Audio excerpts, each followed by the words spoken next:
we all have to transform faith. Deconstruction is not transformation. It's a takedown. It's stripping faith for parts. When the choice seems to be to tear down the church or build a wall around it, we aim to walk the narrow road of nuance through the wilderness between the warring factions and try to figure out what it means to love God and people well. Well, hello everybody, and welcome back to the Unbetween podcast, to episode 26 to be exact. And this episode is a continuation of our previous episode that we quite frankly just couldn't fit into one. So you get two out of it. And the episode is focused around our conversation with author, pastor, and musician Josh Porter and his new book that was just released called Deconstruction. So it's a great conversation. We think you'll enjoy it as much as we did. And yeah, that's all I got to say. We'll talk to you on the other side of the podcast. The other side of the podcast. Whew. That's good. Did you write that? Did you put that in the book? I don't know if it's in the book, but it feels like something I've said a lot at this point. So Ooh, that's good. Ryan, don't let me talk over you the whole time. No, you're good. I'm enjoying the conversation. I mean, it's funny just how much even resonates with me with just coming to a different point in my faith to realize I'd been told all this stuff and was maybe fine with it for a while, but then when you actually read the Bible with an understanding, I mean, that's just a whole different thing. So hearing it and just seeing how different people approach it differently is interesting to me. Like what makes some people see something, read something, hear something they doubt and try to throw it all out versus someone like you who, goes through it and learns and, seeks something more. That's the important thing is that I think that sometimes deconstruction as a fad lacks the integrity to just say, I don't want to do it anymore. I don't want to deny myself. And because it feels as if it's like admitting failure. It's admitting it's the whole, it's not that the video game's too hard. It's just my controller sucks, right. Because people who talk about deconstruction almost, at least in my personal experience, they talk about it as if it's something that's happening to them and they are the passive party. They say and they're helpless against this thing that's happening to them. So they'll say things like, I just couldn't do it, or I just couldn't reconcile. And it's like, well, no, that can't possibly be true because there's innumerable people all over the world that continue to walk in faith and have for hundreds of years. Mm-hmm. What you mean is that you won't do it and you don't want to do it, or that, you quit. I think that there are a lot of people who have bailed on Christianity that do have the integrity to just say I just don't think it's true. I think that, what Jesus teaches is an untenable way of life. I don't want to deny myself. I don't think that that's best. That I respect that a lot more than saying I like this part, but not that part. Yeah. And I can't help it. I just can't help it. It happened to me. I couldn't reconcile these things. It's impossible. I think that we all have to figure crap out. And within the Christian tradition, there's actually what I might describe as something like a waiting room where you can even within the tradition enter into a space where you question things that are even fundamental to Christianity, and not because of you're cynical and hateful and mean-spirited, but because, you actually want to figure out why we believe the things that we believe, but you do it in the room. You do it in the house with other people. I did this, podcast series for the book itself, the Death to Deconstruction podcast. This is like a little mini series where I talk to other people that have good reasons to not be Christians anymore, but are still Christians. Evan Wickham's one of them. John Mark's another one. And the thing that I genuinely did not stage, I did not plan for, it's not an angle that I, presented to them before each guest, okay, make sure that we steer the conversation to this point. But naturally and organically, 100% of all the conversations went to church. Essentially, the reason that I have been able to persist in my faith is community, is that there is some level of accountability. And they even would argue this without arguing it, meaning that they might not have said directly oh, well, it's because I stayed in the family of faith even while I asked my questions.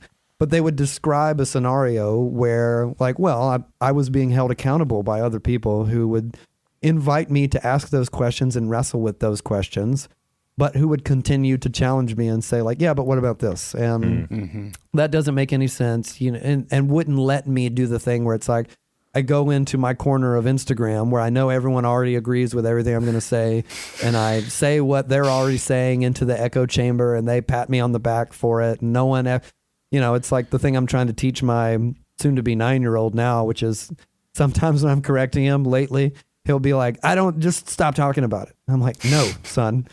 Don't be a millennial. You have to hear things you don't want to hear sometimes. You have to very familiar to me with my 9-year-old.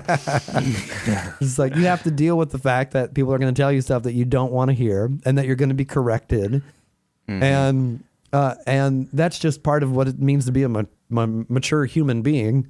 I mean, even as an 8-year-old, you have to be corrected. So I've got a quote of yours to read to you. And I'm going to read the quote, but then I think that leads to a question. You once said, this was on Twitter a few years ago, deconstruction is fine in community and under leadership if it's always and only a precursor to reconstruction in community and under leadership. I screenshotted that one because I thought it was good. Oh, wow. I don't remember saying that. Wow, that sounds great on Twitter. Yeah, don't you? I need to get back in there. So the question that leads to, and I'm going to describe a point of view that I understand but don't identify with, which is that a lot of the deconstruction crowd, that's an oversimplification, but sure, their response to that is going to be, well, I'm not going to have anything to do with the institution that traumatizes me and mistreats people and is corrupt, because there's a thread in kind of, I don't know, modernist thinking or kind of public rhetoric right now that is very much, you dissociate from things that are problematic. You tear them down and you build something better. Now, the practicalities of that are a totally different conversation. But so what you obviously, and the folks that you mentioned, did stay in community. But what is the response to somebody who says the community is what hurt me, or I don't know how to find that, or where is that? Well, it's twofold. I would argue the first dimension, or my first response, is that you are going to go and believe with other people no matter what you do. There's no escape from communal belief unless you become like an entirely isolated hermit in the world, an agoraphobic, isolated hermit that has no access to the internet. And I realize these people exist, but that's honestly the extreme version and the only tenable version of escape from communal belief. If you vacate the church, if you decide this is the institution that harmed me, or it's inherently corrupt and therefore I will have nothing to do with it, you will leave that community of faith and join a new community of faith.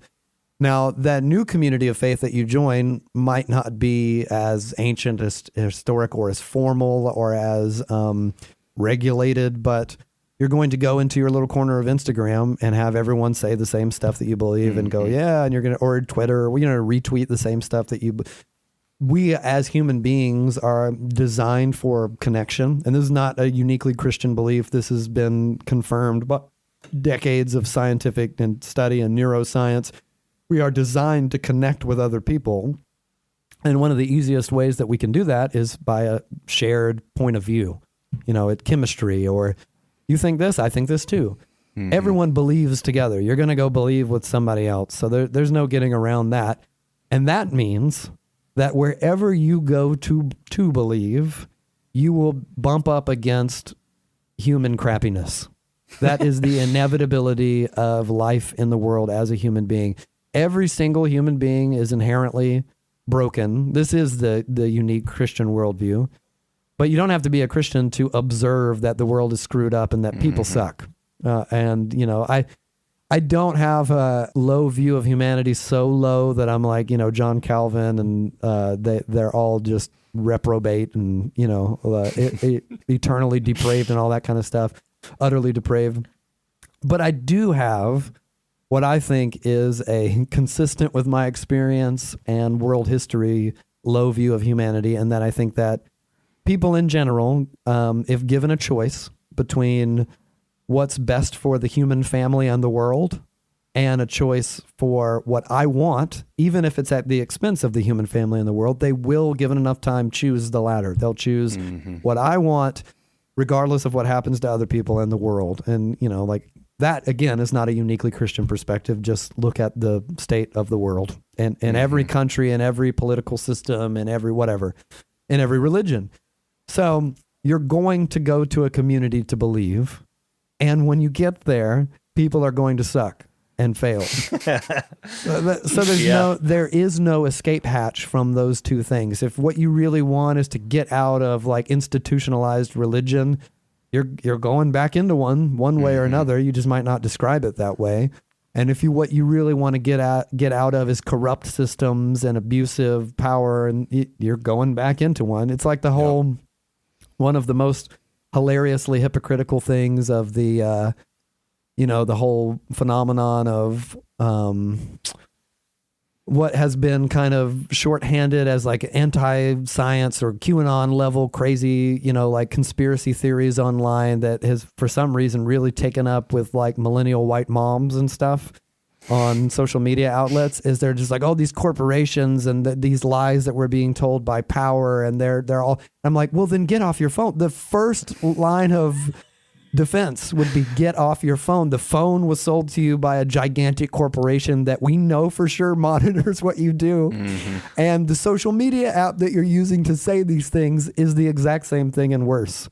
But they're like, yeah, but I want to be on my phone and I want to be on the. So there's no way around it. You're going to believe in community and you're going to confront human corruption. And here's the other thing that nobody wants to hear. You're part of it. You suck too.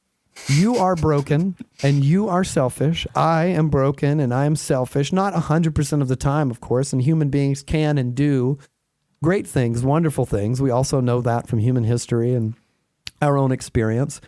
But we do screw up. You screw up. The funny thing about the whole, the church failed me and it was, so corrupt and toxic is that, one, it's not always untrue. All of us have stories that we can say, no, like I was dealt a bad hand. This was a bad experience that I had. And many people, I do believe, can say, like, through no fault of my own, I was mistreated by religious power or authority, pastors, churches, institutions.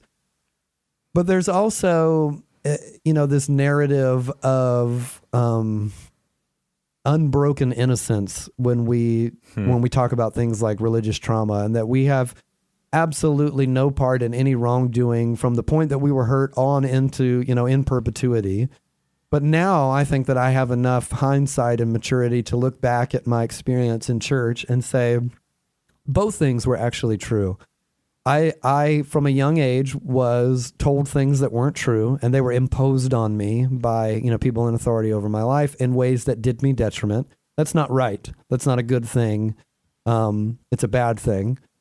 And then at the same time, like I participated in like unhealthy relationships and conversations. I was arrogant and narcissistic and selfish about the conversation around church, especially when I was most cynical about church. I was closed-minded. I critiqued things in which I had no stake and no participation. Here's another great name-dropping critical thing for you, since I already made the Michael Gungor fans mad a little while ago, is that I remember, and I'll give this guy credit at the end of the story, but I remember years and years ago, during one of, infinite amount of outrageous things that have happened in American culture over the last 10 years or so.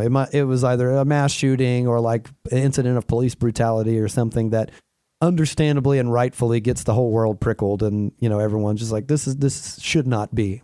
And Dave Bazan, who's a musician that became kind of the soundtrack artist for the deconstruction movement and phenomenon, with his whole public breakup with God thing. And I'm a I sound bitter because I'm a long time fan of Pedro the Lion and Dave Bazan, and still like listen to his records when he puts them out.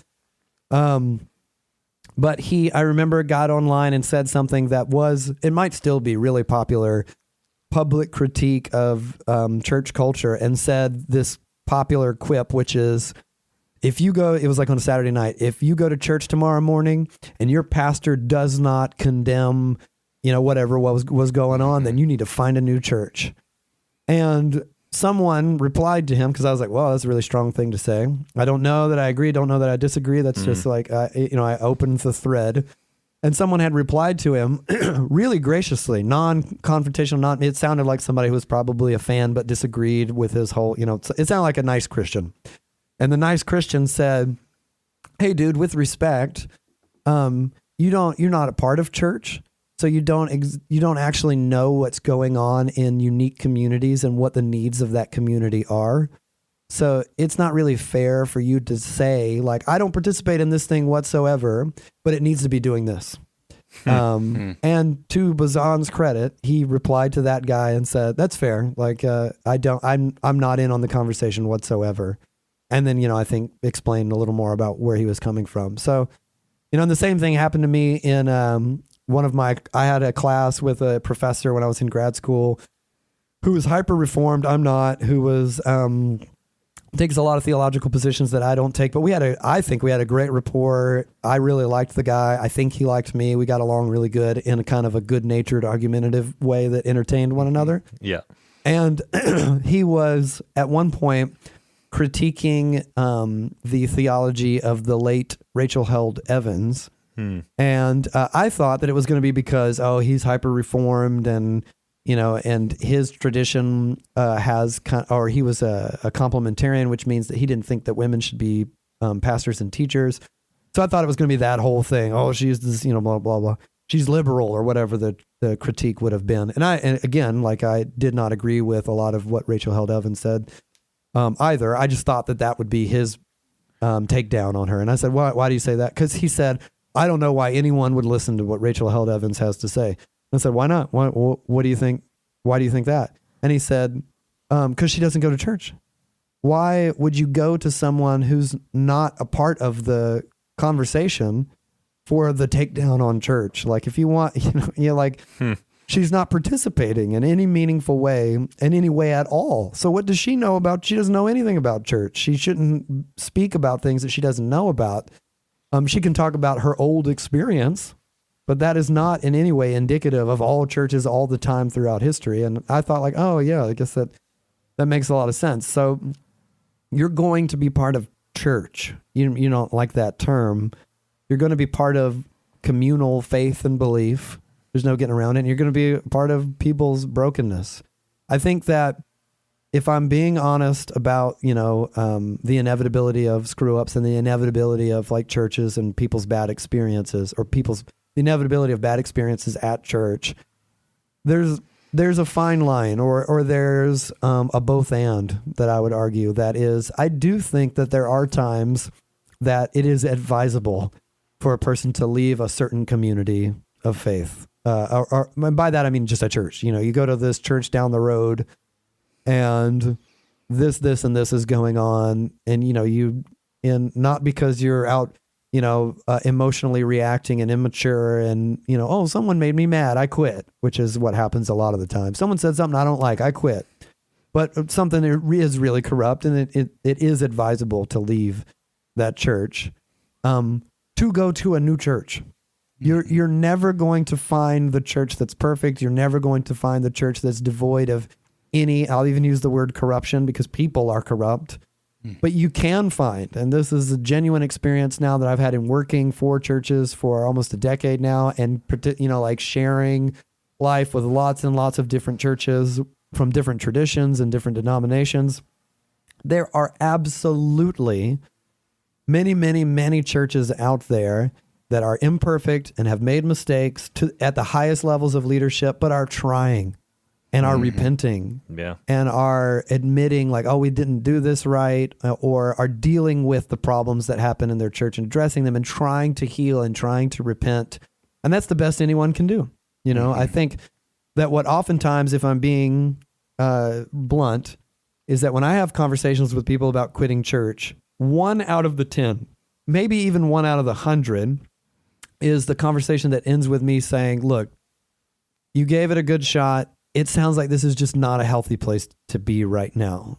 I don't know how you would reconcile it. have you considered, let me help you find a different place, and not in a like hasty burn it down, run out of town kind of way, but just like, let's talk about what it would be like to join a different community. And that can be a really painful, complicated process for people, even in a church that's hurtful, because there's relationships there and history there. It's like a breakup, That's the 1 out of 10, or even maybe 1 out of 100. 9 out of 10 or 99 out of 100 times it's, the pastor said this thing and it made me really mad. So I want to quit. Or I was in a small group, and my friend did this thing. They betrayed me. I want to quit. Or, they didn't talk about the thing that I wanted them to talk about. I quit.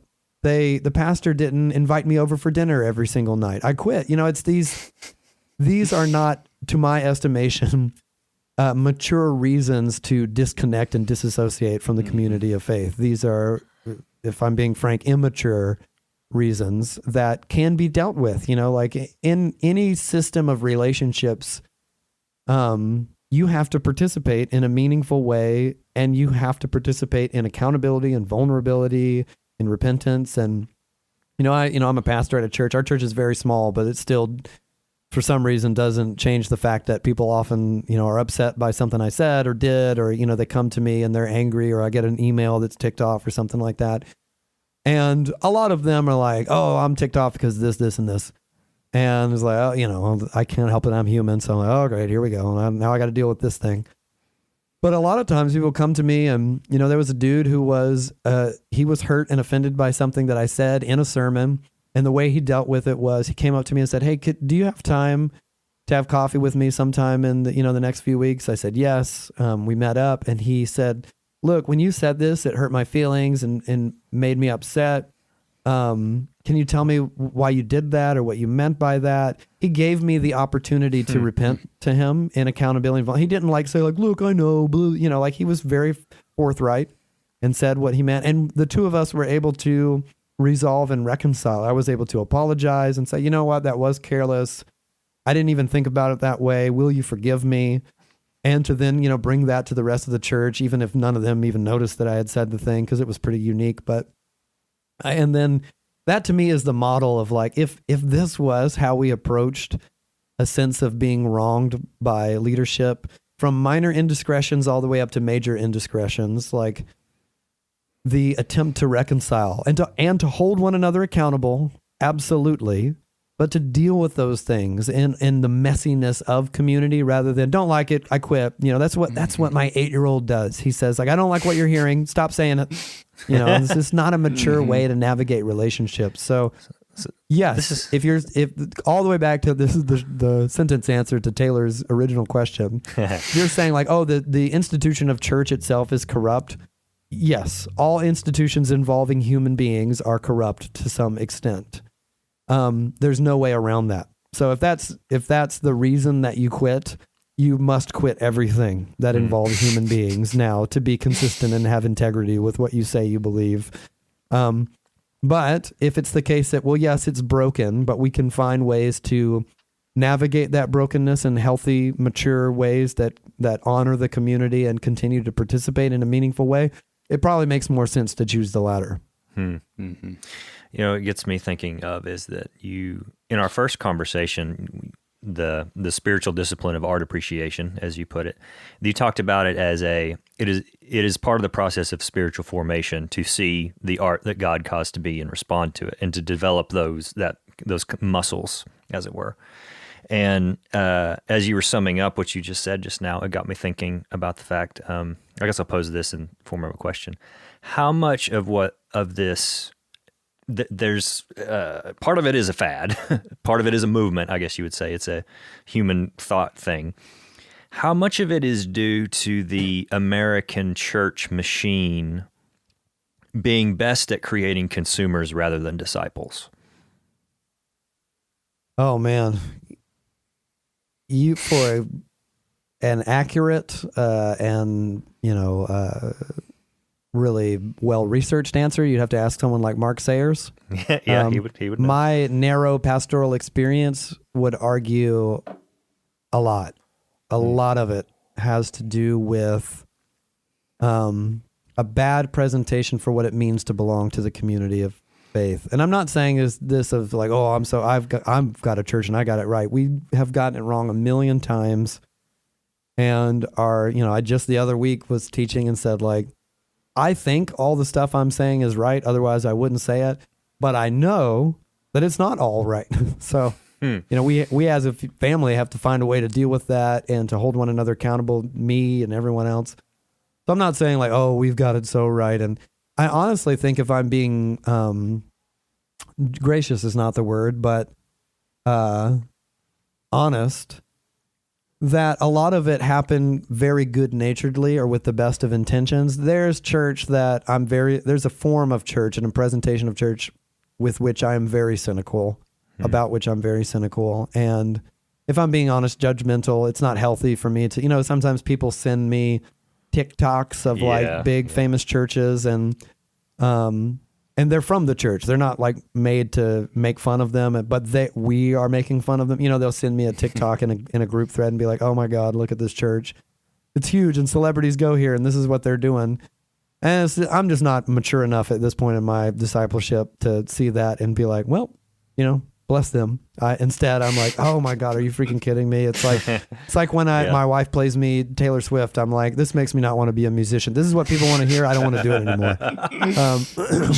She gleefully does that, I'm sure. Yeah. I think like this is what people want from church. It makes me I don't want to do it anymore if this is what people expect. Yeah. But that's me and my cynicism. I think that honestly, the American evangelical tradition, now that word's a word that is not helpful because it's entirely political, but going back, a few decades to the mainstream Protestant expression of church in the United States, there has been these interesting waves of movements that have eventually had massive influential effects on the rest of the Protestant tradition in America. Go back to like the 70s and the Jesus movement on the West Coast that spawned the Calvary Chapel tradition, which is like if I'm being, lazy shorthand critique of it, is like high view of Bible, low view of like intellectualism and theology and stuff like that. Lots of good things came from that. Lots of bad things came from that. There was the whole, what did they used to call the deconstruction progressivism? It was the emergent church. There was the emergent church movement in like the meeting early in bars works. and coffee shops and stuff. Yep. Like we go to the pub and we study the Bible. It terrified all the evangelicals. Oh my God. Which is funny because at the time these people were probably closer to Christians than the modern deconstructionism for all we know. But that was like, became popularized with the early work of like Rob Bell when he was a Christian and the writings of people like him. So books like Velvet Elvis were changing the game. And I was right there. I read Velvet Elvis when it was relatively new and was like, oh my God, this is really fascinating. I've never heard anything like this or read anything like this. And then churches were growing out as expressions of that kind of, like outside the box thinking. Blue Like Jazz by Donald Miller was another like, wow, the unconventional conversations about faith. And then a lot of young pastors came along influenced by these pop culture phenomenons and were organizing the aesthetic expression of their church around those ideas, if that makes any sense. So for the first time, churches, and these were not like wacko churches. These were like really traditional congregations were having like low lighting during the gathering and a rock concert. With like stage lights and stuff, and people were logos and branding and websites. Churches were branding for the first time, and this is still like pre-social media and everything. And honestly, again, I don't think that that's all bad. I think that they were taking some level of creative responsibility for the way that their church meets and expresses themselves. Like people critique our tiny church and say like, well, why do we do this and that? It seems like we're trying to generate an emotional atmosphere. And I'm like, we are. What are you talking about? Like, that's 100% what we're doing. Do you go to like any kind of like gathering with a sense of communal responsiveness that isn't catered to an emotional response? Like what kind of concerts do you go to or get-togethers, even a book club? People like burn incense or light a candle or turn the lights. You know what I mean? Like that's just what we do as people. I don't understand this whole, it has more integrity if it looks lame. I would argue the opposite. I think, that, again, I'm not critiquing those things. Those things are fine, but they eventually became kind of soulless, and it became less about like churches rediscovering the artistic aesthetic tradition of, go into a cathedral and start telling them, oh, this looks like you're trying to generate the Stations of the Cross. What is this? Trying to generate emotional response? Yes. You walk around the cathedral and experience through visuals the crucifixion of Jesus. That we've always had this high view of merging like aesthetics and artistry. The tabernacle comes to mind. The tabernacle. Yep. God did it first. God was like, it has to look like this, and I want the pomegranates to be blue, and then there's got to be these weird creatures on the wall, and only this guy can make it. That's not inherently bad. That's inherently good, I would argue. Yeah. But it became kind of like art often does. It became a bit soulless, a bit corporate, and a bit contrived, and it was less about like taking aesthetic responsibility for your community and more about like, how can we brand this in an appealing way to get more people? And that eventually leads to how can we make church itself more accommodating so that we get more people, butts in seats, and more money. And I'm not saying that every big church with branding is inherently corrupt. I worked at one for many, many years and still love and believe in them with all my heart. Would go and work there tomorrow if I needed to. So it's not like I have an issue with that in and of itself, and I only work at the small church now because that's what I believe in. It's not that.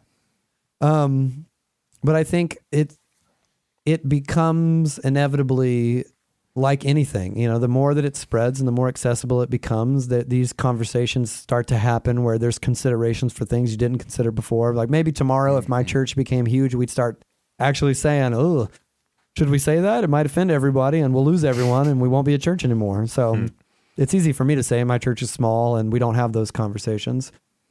But the conversations we do have with other churches are hilarious to me because we have a guy on staff whose job is to like oversee all the small groups. We call them Van City communities, but it's essentially a small group format. And so he works with the community leaders and works with the communities themselves and organizes all the infrastructure for all that stuff.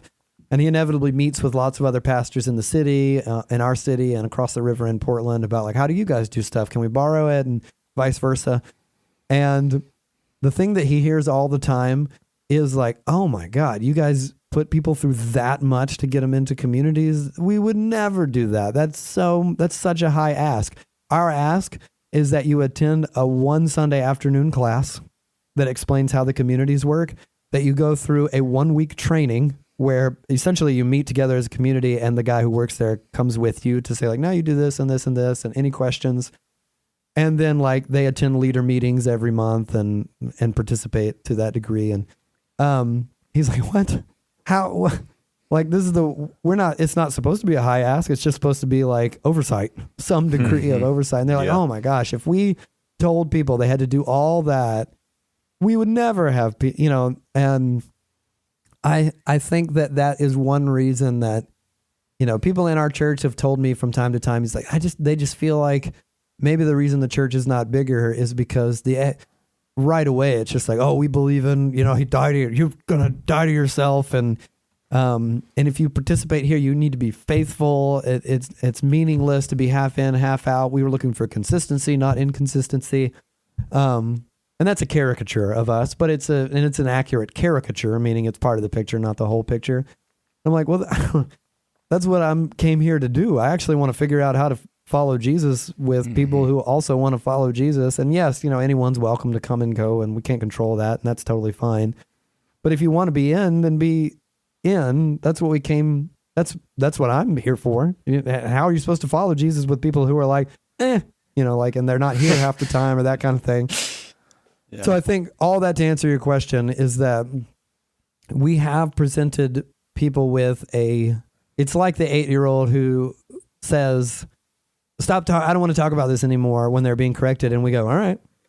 And then they eventually develop a worldview in which if I don't want to hear this, it should stop. And I think that is the worldview of a great deal of young people today is that like, if I don't like this, then I expect it to stop. Not just for me, but for the world. And the outgrowth of that is things like outrage culture and cancel culture. And it's not enough. They need to be destroyed if they don't say and do the right things. Fundamentalism essentially just shifted from the right to the left, and instead of the conservative default position, now it's the progressive left position is of outrage fundamentalism. The satanic panic just became the progressive panic. And now it's, the moral police, the culture police. Culture wars are controlled on the left by like, no, you have to say this and follow our rule book, or we will destroy you and silence you and censor you. And the idea that that's how the world works or should work, of course, people come into church and go like, ooh, I didn't like that. It needs to stop. Not just I quit, but church needs to stop. And we need to take it down. And I think that time will tell that it is not only not a healthy perspective or worldview, it just isn't tenable because the world will not accommodate that worldview long term. It's the thing of like thinking of it as a house, as we've been talking about it, is useful because, okay, the house doesn't work anymore. We don't want to live here. Let's tear it down. But nobody so far has a meaningful blueprint for what to build next. You'll get little pieces of, I think the living room should look like this, and the bedroom should definitely have this in it, and this is the size kitchen I want. But then if you put all those things together, it's like, well, this is some kind of weird hexagon, like, lump of clay thing, and it's not going to stand up when the wind starts blowing. And what you find is that when there is no foundation, what you find as though I know everything, but when there is no foundation and when there is no structure and when there is no cultivation of space, because that's what you're talking about, like if you live in a house, then real life cannot happen there because that thing that you've built is not designed to sustain it and to feed it and to help it to thrive. Yeah, I think that's exactly it. I think that long term, the deconstruction trend can't continue in any meaningful sense, not because, God's going to tear it down or something. It on its own locomotion, it can't continue in any meaningful sense because it can't erect real community around itself, and it can't possibly sustain real community around itself because for real community, there has to be some kind of unified expression of belief and share. Every community has to have orthodoxy, meaning right belief. You believe these things, not these things, for it to work. So it's this idea that you come to the karate dojo, in your local strip mall because you want to learn karate, and you get there and the master there is like, I'm a black belt. I know karate. I will teach you karate. Do you want to learn karate? Yes, I want to learn karate. Then someone else walks in and goes, I kind of want to learn karate, jujitsu, but I also don't believe either thing is best. So but I call myself a ninja. And they will never have any meaningful share in that training because they can't possibly sign up for the same shared orthodoxy. They can't, the teacher's like, I guess, but I teach karate. That's what I've come here to do. And the other people here have come to learn karate. So you can say all these things, but you will never go and find a dojo that's like half karate, half jujitsu, but identifies as ninja. By the way, you don't have to practice anything to be a member. Exactly. There can be no practices because there is no orthodoxy. And so if there's no orthodoxy, there's no accountability. No one can say, we don't believe that. So we're holding you to a standard of what we believe because you put it together. You made a patchwork of belief. And so everyone's allowed to believe all things, which inevitably becomes no thing. Yeah. And so it can exist, I think, in online communities where it thrives. And it can exist in social circles that are outside of the church where it also can thrive for a season. But it's usually over a shared reaction. It's over a shared sense of we're against this. That's tribalism. That's not community. Mm-hmm. Yeah. It's like we know we all don't like the same thing, and it's the evangelical boogeyman that represents all the wrongdoing of Christianity in the world. And by the way, it's a hilariously narrow perspective of the Christian movement throughout history. Yes, it's true that the Christian movement has been responsible for awful things throughout history all over the world, but Christianity is so much bigger than America. Deconstructionism is really only happening amongst primarily, this is an overstatement, but primarily amongst affluent white millennial Americans. But that's a teeny tiny minority of the global Christian movement. You know, based on really current statistics, most of the Christians in the world are elsewhere. They're in Africa or in Latin America and Oceania. You know, like I read stats recently that argued that the majority of Christians are in or elsewhere in the majority world. The majority of them are in Africa. The majority of them are women, and the median age is 19. And so, you know, the thing that I've been saying since the book came out, as I'm having this conversation with people about the deconstruction movement, it's just like, is really a fringe movement in terms of global Christianity, because the average Christian is not the white podcaster in California, you know, in the suburbs. The average Christian is a teenage girl in Nigeria, apparently. And they do not have the same issues with the Christian tradition that the white affluent American male Christian does, because their understanding of it, experience of it is totally different. That's not to say like, oh, it's only corrupt here, it's not corrupt there. Again, people are everywhere, so there's problems everywhere. But it's just such a narrow perspective to be like, but that's, you know, that's what we do. We say, this happened to me, therefore it's indicative of everything everywhere all at once. And now I'm out of the whole thing, instead of taking a more nuanced and wider understanding of the whole thing. So deconstruction can't possibly keep a community around itself if it amounts to little more than tribalism, which is why I don't think it survives long term. It has to eventually end in total deconversion, because you can create an orthodoxy around atheism. Atheism has a clear orthodoxy. Yeah. And or it's going to transform into some other spiritual worldview that does have orthodoxy, you know, where they can say, all right, well, I guess I believe these things. And you know, we all believe with other people. You're going to find other people who do believe those things with some sense of shared belief. You're going to be like, okay, well, maybe I can't do karate, jujitsu, and identify as a ninja forever, because I've learned and experienced that it just makes no sense. But I can go learn the karate. I'll just go learn the karate. I think, and my hopefulness is that there will be a mass migration back to historic Christianity as the tenability of deconstruction breaks down more over time. That could be, you know, blind optimism on my part. I don't know. But I do not think that it can sustain itself on its own locomotion. Well, I have a further question on that, but Ryan, do you have anything you want to throw in? Have we lost Ryan? Oh man, I thought that this whole time Ryan was just very still. It turns out, now that I'm looking at him, it looks like he's totally frozen. Whoops. Let us know when you come back, buddy. Talking about kind of the next phase of what happens. So the subtitle of this book is Reclaiming Faithfulness as an Act of Rebellion. I don't know if we've talked about this before, but you don't, well, I know you have in public, is you don't take the audience into account necessarily when you're making the thing. It should, to a certain degree, be an honest expression of what you're thinking and feeling and all that kind of thing when it comes to creating something. Now, of course, after the thing is done, you do think about, well, I hope, I got to get this out there somehow, and I hope people enjoy it or respond to it. Otherwise, you just wouldn't release it. So clearly, exactly. You got to care to some extent. Yes. Hang on. Is he trying to get back in? Yeah. Oh, there we go. Ryan. He coming? Yeah. There he is. Ryan. Look, he's still in the position in which he was frozen. That's why I thought that he was still there. Oh, I don't know what happened. I was just like, wait, no.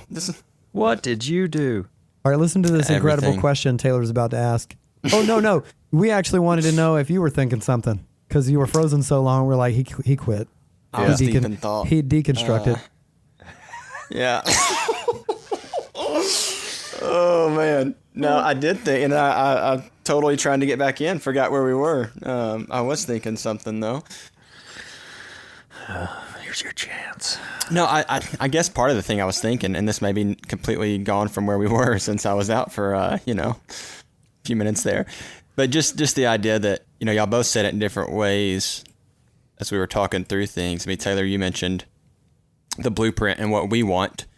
And Josh, you talked earlier just about dying to ourselves. And it seems like, it's so simple to say, well, that would fix it if we'd quit looking for what we want, and kind of the whole consumerism of I want this and that and give it to me, and shift more to what does God want from you? And what is that discipleship that, molds that? And I don't know if churches really know how to make disciples anymore. I mean, that sounds like a huge criticism, and I don't mean it that way, but I mean, at what point have we forgotten how to make disciples? And at what point is the congregation just trying to be there and hear what they want to hear as opposed to doing their part in making disciples? And yeah, I'm hopeful that is, I think that's a fair critique, but I also have experienced that it's on the mend, especially with the rise of a new generation of writers and thinkers and people like Mark Scandretti and and even John Mark, his whole thing with the disciplines and formation. Yeah.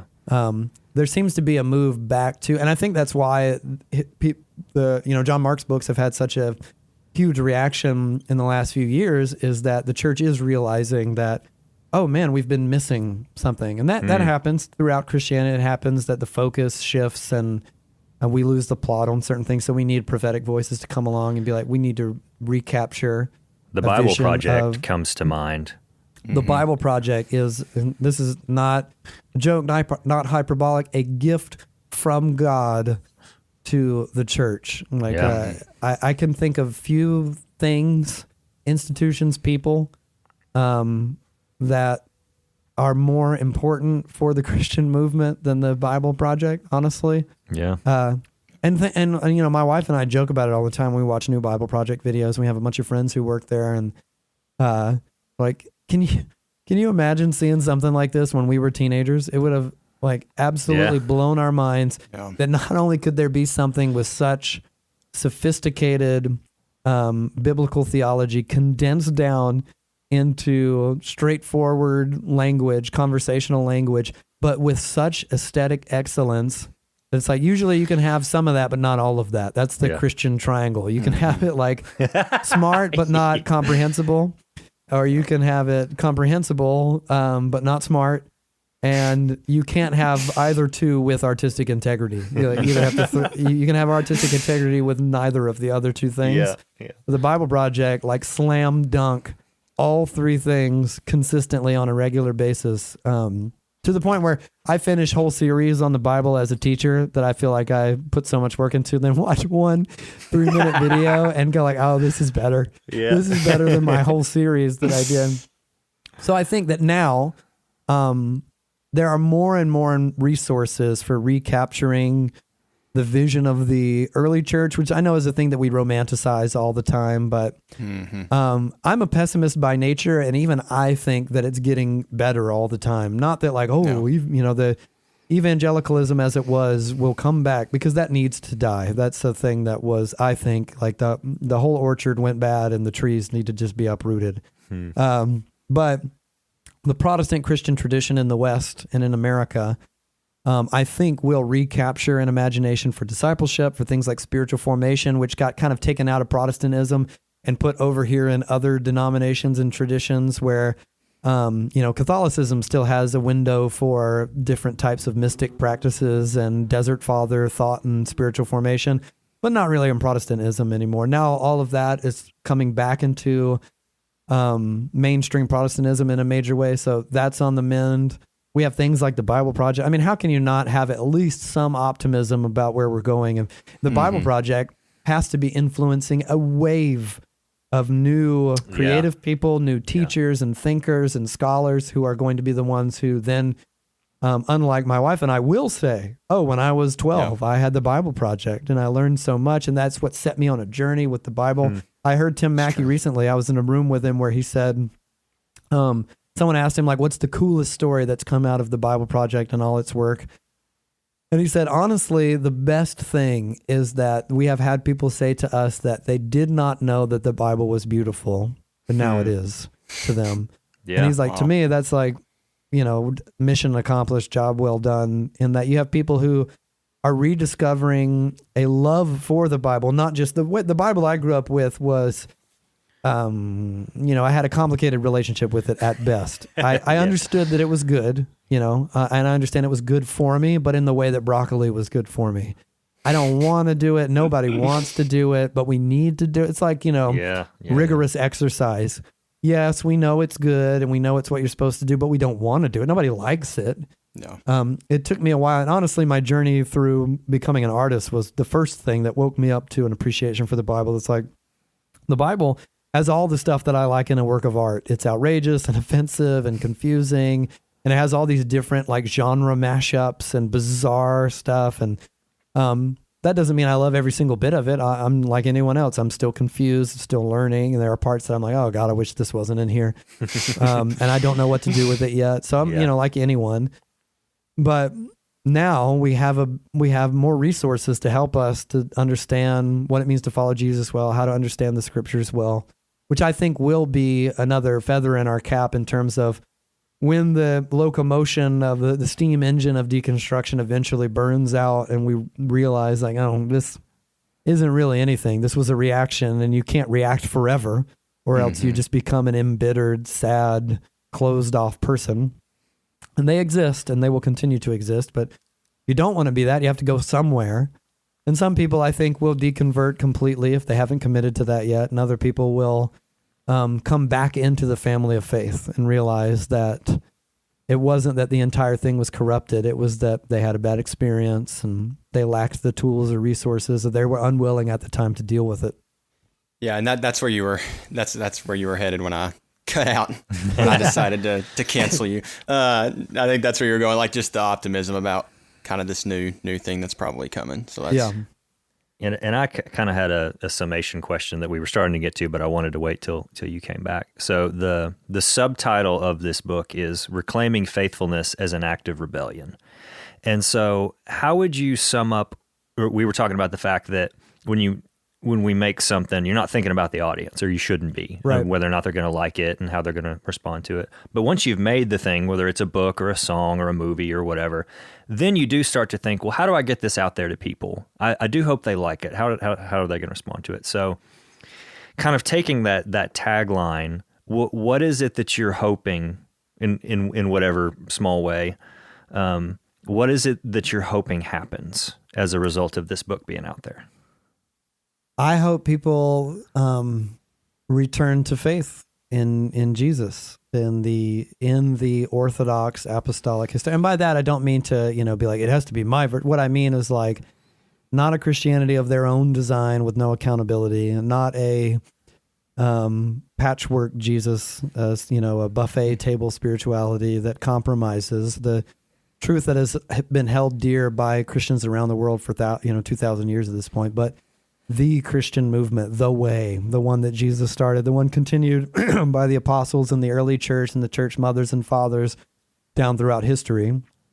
And orthodoxy is like a roomy, landscape. There's all sorts of traditions and expressions, denominations that all belong to the Christian movement. I think that when this is something I say in the book, I think when it works well, people can establish themselves in a tradition. I call them camps, and think, I want to be here. I think this is my home.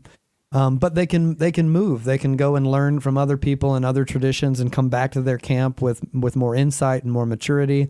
When they don't work, the camps are like, they have barbed wire around them and they're like, no, everyone's wrong except us. And that's not healthy for anyone. You can belong to a tradition in a camp within the great landscape of orthodoxy and still be open to other, I've been a Protestant Christian as long as I've been a Christian. I read from Catholic theologians on a regular basis and quote them and teach from them. I'm not Reformed at all, but I read Reformed authors and thinkers and learn from them.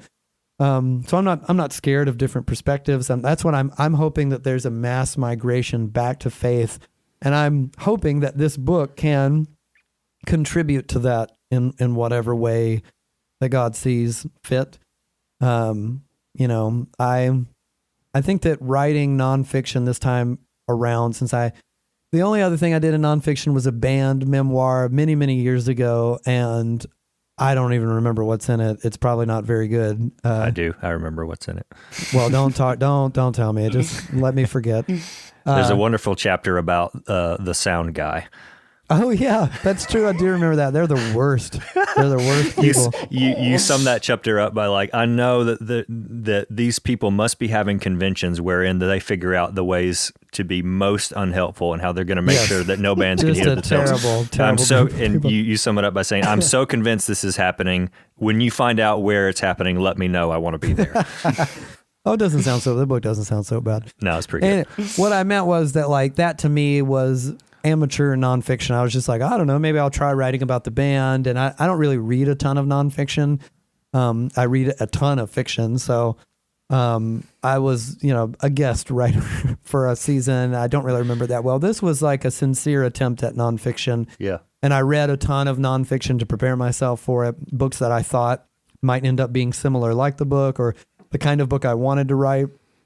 I read a lot of memoirs. I read a lot of writing on deconstruction and tried to, and then in the end, the books that I kept on my desk while I was actually drafting were 2 novels that I would open and read to get the voice right, so I'm still most inspired by fiction.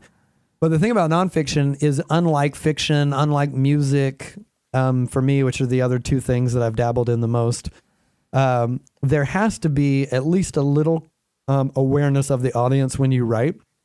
Because you're communicating information and ideas. And that was a weird place to be. Ordinarily, I communicate information and ideas, but it doesn't matter to me how obscure they are, how clear they are, if they're comprehensible, if they're completely incomprehensible, if it's abstract, if it's clear. It's all about, what I feel like doing in the moment, and it will or won't find an audience. That part is irrelevant to me.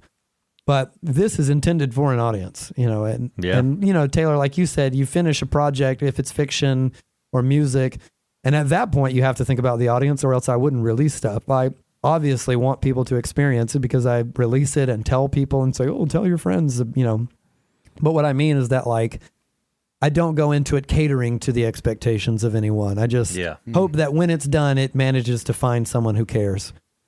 But with nonfiction, you have to not necessarily cater to the audience in a way that compromises the creativity, but you want people to understand what it is that you're saying, especially on a topic like this one. That was a weird experience for me. And what I found in the end was that the outline that I'd written went largely unused, or I had to revise it along the way. It's just, I kept finding that I was writing a book that was unconventional. I kept forcing fiction into it.